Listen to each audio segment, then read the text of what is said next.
Hey guys, this is Aris. Wala ba kayong mga kamay dyan? So, welcome again, YouTube.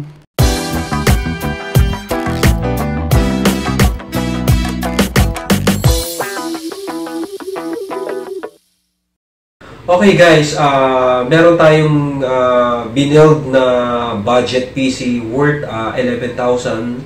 So, hindi siya system unit lang, complete set siya. So, ito yung pinaka-specifications na AMD A6 7480 with R5 Radeon graphics na built-in with 3.8 GHz yung processor natin. Then, sa motherboard is Asus A60HM-K. Also, gumamit tayo ng silicon power na memory, DDR3 1600 na 4GB. Also, gumamit ako ng 500GB na Toshiba hard drive SATA. Also, ang system casing na ginamit ko is yung Intex na with 600 watts power supply. Then, yung monitor ko, gumamit ako ng Lenovo D19-10 na 18.5 na inches na LCD. Pagdating sa keyboard and mouse, gumamit ako A4 Tech, USB siya. Then, meron akong 500 watts na AVR. Almost 11,000 yung price range natin dito. So, generally, yung computer na to for student purposes, for thesis purposes, for documentations, for internet browsing, for MS Office. Also, possible din to sa mga small games. Possible din to sa audio editing, video editing, mga mild na video editing, also sa mga photo editing. So, pumapalag naman na itong specifications na to for 11,000 only.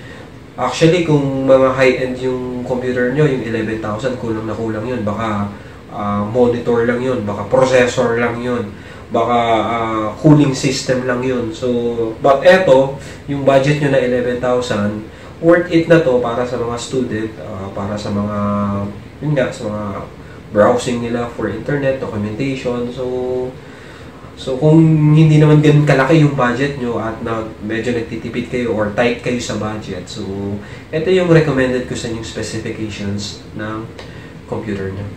Okay, start naman natin yung assembly and installations ng mga component ng computers natin. So, first, syempre, gagawin nyo, i-unbox nyo muna yung motherboard. Hey guys, unbox lang natin itong motherboard na pinurchase natin. Ito yung Asus A68HM-K motherboard. AMD socket FM2+, A68H chipsets. So, ready na to for Windows 10, A6, A8, A10, compatible dito sa motherboard na to. The same time, DDR3 lang yung supported nitong motherboard na to. The motherboard itself na nakabalot ng anti-static bag. Then, yung I/O backplate. 2 pieces of SATA connector cable. This is the user's manual, also the installation CD of the driver. Okay guys, review lang natin yung specifications ng motherboard natin. So guys, Asus A6HM-K. So ito yung connector sa likod. So meron siyang PS2 for keyboard and mouse. Then meron siyang DBI out. Then BGA, D-sub. Also meron siyang dalawang USB 3.0, dalawang USB 2.0, isang gigabit Ethernet card.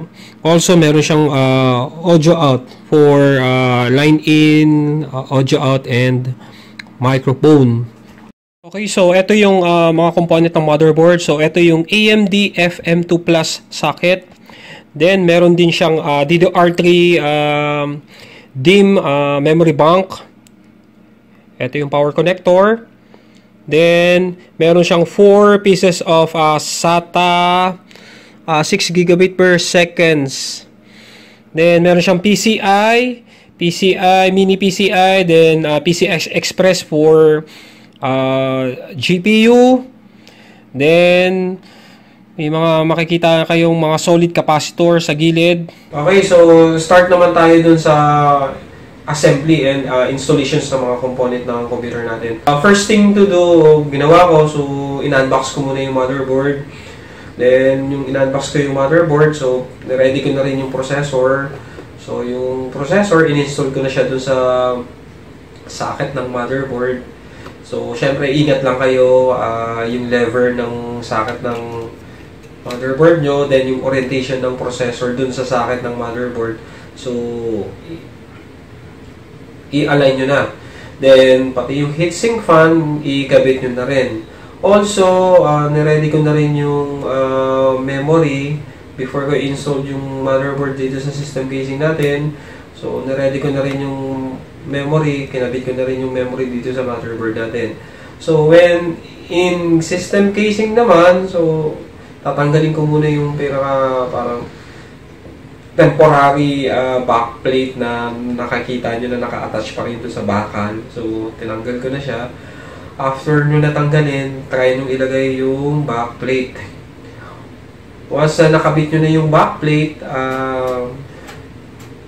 sa system casing may plastic doon na makikita nyo doon yung mga screws natin and stand. So, kunin nyo yung screw, then ilagay nyo dun sa system casings natin, yung mga screws natin. After na nailagay na yung mga screw dun sa system casings natin, so pwede nyo nang i-mount yung motherboard inside ng system casings nyo. So, careful lang kayo. Ingatan nyo lang yung motherboard, then i-align nyo lang yung motherboard dun sa mga stands natin. Then, tsaka nyo siya i-screw up. Then, once na na-screw nyo na siya, so, connect nyo yung mga connector or system connector ng system casing to motherboard. Like yung audio, kabit nyo na. Yung USB header sa harapan, kabit nyo na rin. Also, yung mga buttons natin, connector, like power LED, hard disk LED, reset, and power switch. Connect nyo na rin siya sa motherboard.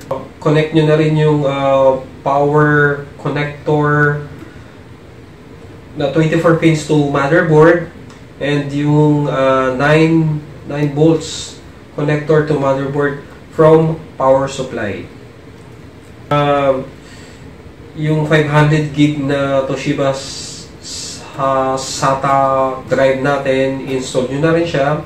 So, carefully, insert nyo siya sa drive bay, then secure nyo yung screws niya. After na mas-secure nyo yung screws niya, i-attach nyo yung SATA connector from motherboard to hard drive. Also, yung pinaka-power ng hard disk, no, connect nyo na rin.